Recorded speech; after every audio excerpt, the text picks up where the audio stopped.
5%, c'est le nombre d'emplois menacés par l'IA en France.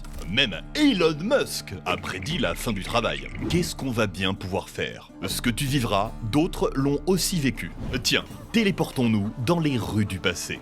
C'est bien différent d'aujourd'hui, et la plupart de ces gens ont connu le chômage à cause d'un choc technologique ou réglementaire. Mais Ellie? Attends, mais ça a l'air trop bon ça. C'est une marchande de plaisir. Enfin, non, parce que tu crois, C'est une vendeuse de petits biscuits qu'on appelle des oublis. Parce qu'ils étaient si fins qu'on les oubliait dès qu'on les avait mangés. Les obloyeurs, ceux qui les préparaient, étaient un vrai corps de métier. 5 ans d'apprentissage avec un examen final, faire 1000 oublis en une seule journée. C'était respecté, c'était important et complètement disparu aujourd'hui. Attends, la nuit est en train de tomber là, sans électricité ça va pas être dangereux? Pas de panique, il y a des réverbères. Mais sans électricité, il fallait bien quelqu'un pour les allumer. Un fallotier ou allumeur de réverbères. Bah tiens, en voilà un. Au tout début, c'était juste des lanternes avec une bougie. Il fallait descendre la vitre à l'aide d'une manivelle. Mais après, il y a eu l'éclairage au gaz, à l'huile. Impossible de faire descendre le mécanisme. C'est pour ça qu'il se balade avec une échelle. Regarde, on voit encore la petite barre d'appui sur certains réverbères. Mais il se passe quoi là-bas? Mais il y a 2 voyous qui font les poches à un pauvre gars qui faisait un petit somme sur un banc. Ça doit être des apaches. Je me souviens, on en avait vu dans notre vidéo sur les gangs. Faudrait peut-être aller l'aider. Attends, le gars vient de se réveiller.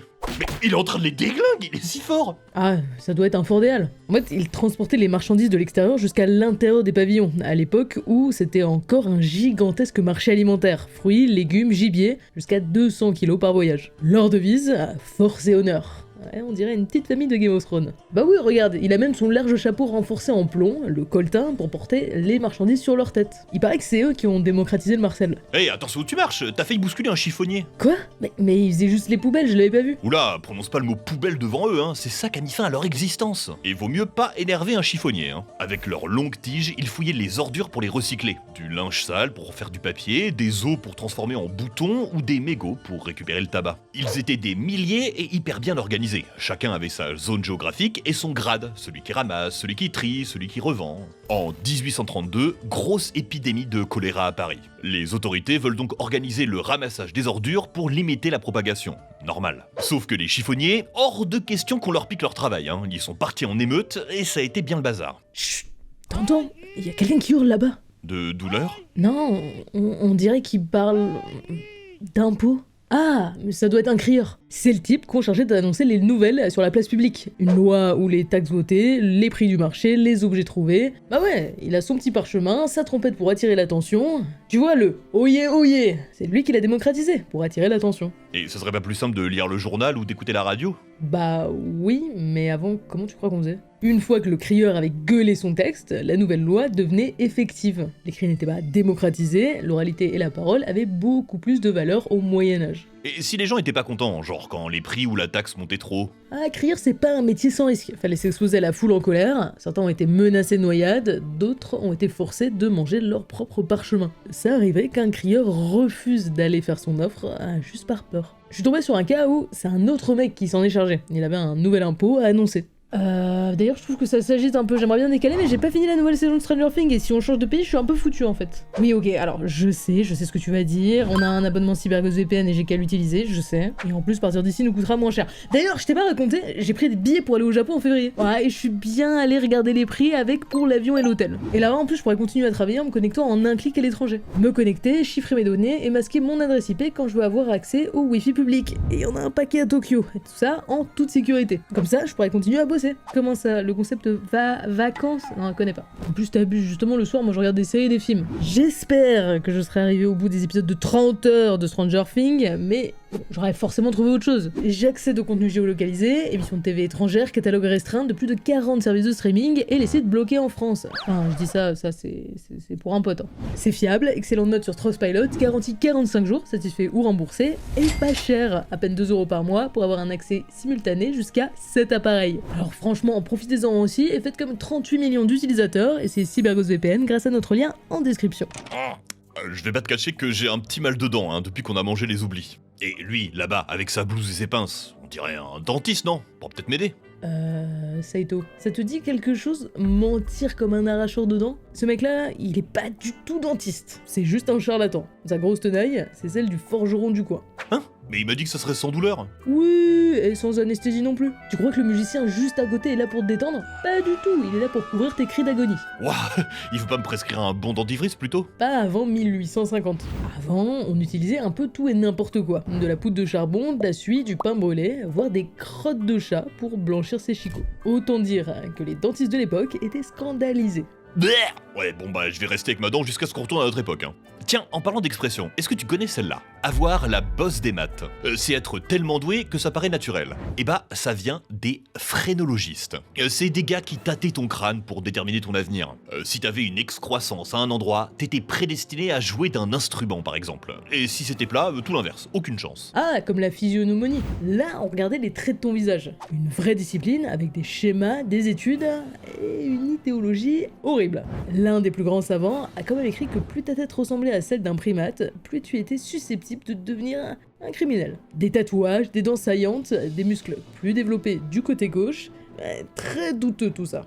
Pourtant, ça a été utilisé dans des procès, notamment celui de Landru. Une sordide affaire sur un gars qui aurait tué une dizaine de femmes, on le surnommait le Barbe Bleue de Gambé. Au procès, on lui a examiné le crâne. Conclusion, une forme conoïdale, donc plutôt du genre sanguinaire et brutal, un front fuyant, donc pas très malin et généreux, et des sourcils épais. Autant te dire qu'avec un crâne pareil, le gars s'en est pas tiré. Eh Saito, le mec là-bas, il a quoi attaché sur le corps? Attends, c'est des...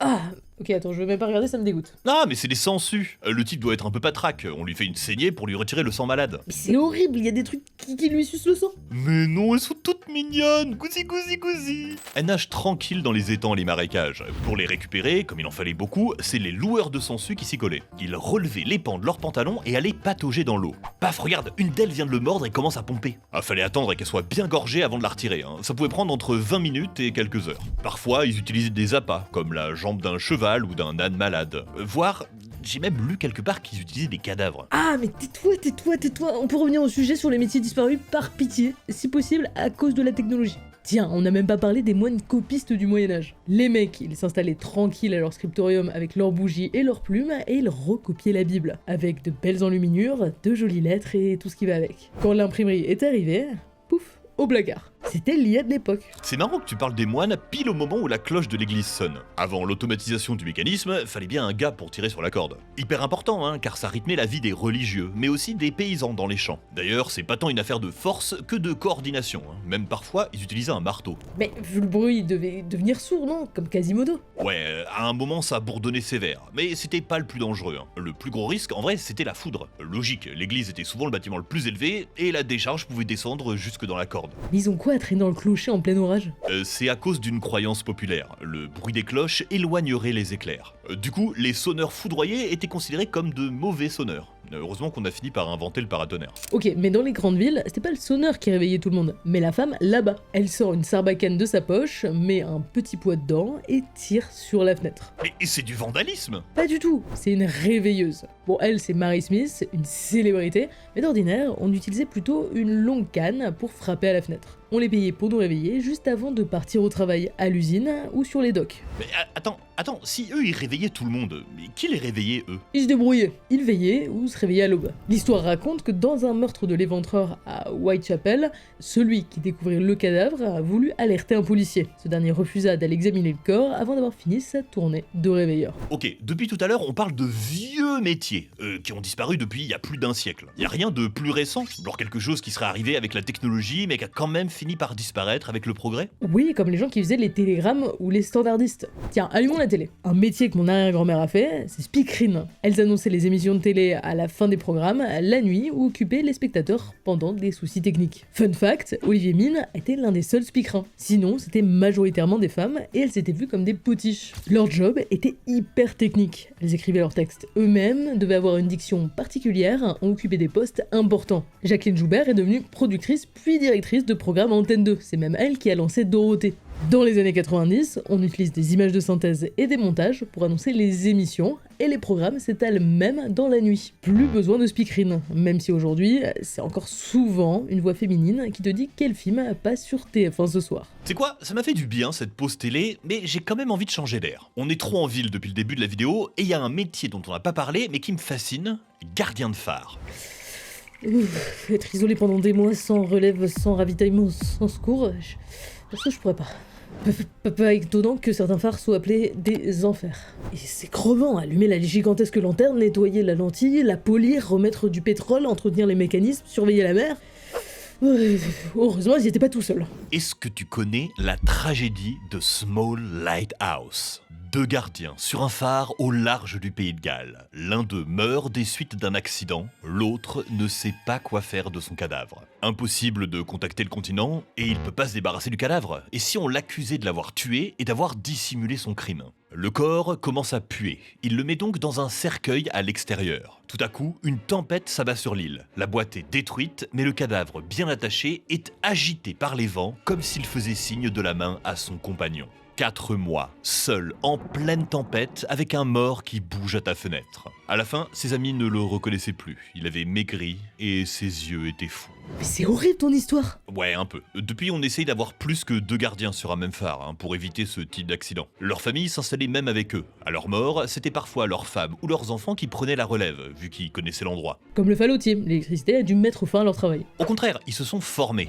Dans les années 50, on ouvre des écoles d'électromécaniciens. Même depuis la full automatisation dans les années 90, il y a encore quelques gardiens qui subsistent aujourd'hui. Mais pour combien de temps ? Ce qui est fou parce que les phares et leurs gardiens existent bien depuis l'Antiquité. Un autre métier ancestral qui a fini par disparaître au XXe siècle, c'est bourreau. Hein ? Mais c'est pas un métier. Bah si. C'était même pas facile à assumer. T'étais exclu de la société, assimilé aux criminels que t'exécutais. Alors, en vrai, on n'exécutait pas tant que ça, surtout au Moyen-Âge. On préférait bannir ou mettre une amende, c'était moins cher que de faire appel à un bourreau. Or, comme ils ne sont pas hyper bien intégrés, personne d'autre ne voulait faire leur métier. Pas le choix, c'est le fiston qui devait prendre la relève. C'est comme ça qu'on a eu des dynasties de bourreaux. Ils se mariaient même entre eux, avec la bénédiction du pape. Mais oui, j'ai lu le manga Innocent là, je connais les Sansons. L'un d'entre eux était bourreau sous Louis XVI. Mais à la Révolution, il l'a exécuté, lui et toutes les têtes célèbres de l'époque.